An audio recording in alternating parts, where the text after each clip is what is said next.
So Bryan Kohberger admits that he's guilty, but the judge keeps the gag order in place. Y'all, why is he doing that? Make sure you like the video right here. Follow for more updates and check this out. A group of media outlets is asking an Idaho judge to lift the gag order in the Bryan Kohberger case after his guilty plea. Fox News contributor and Idaho Statesman investigative reporter Kevin Fixler has been fighting for information since the start of the case. Great to see you this morning. Oh, Lord. So why is it that the judge agreed to maintain the gag order even after the plea deal hammered out the deal for Kohberger? Yeah, you could tell that Judge Stephen Hippler at that hearing was willing to entertain dropping the gag order, but asked the prosecution what their preference was. And they informed him that they would prefer that stay in place still after 2.5 years until they get through sentencing. And then he asked the defense. They had no objection to the state's request. And so it has been retained so far.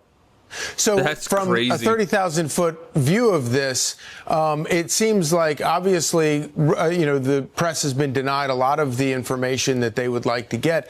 But there's also been leaks in the case. We saw that Dateline story where a lot of the information details came out.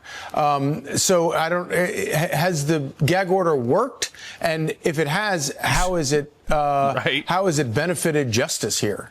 Well, in issuing a gag order, judges, of course, have to balance two different constitutional rights, that being the First Amendment right of the press and the Sixth Amendment right of a defendant.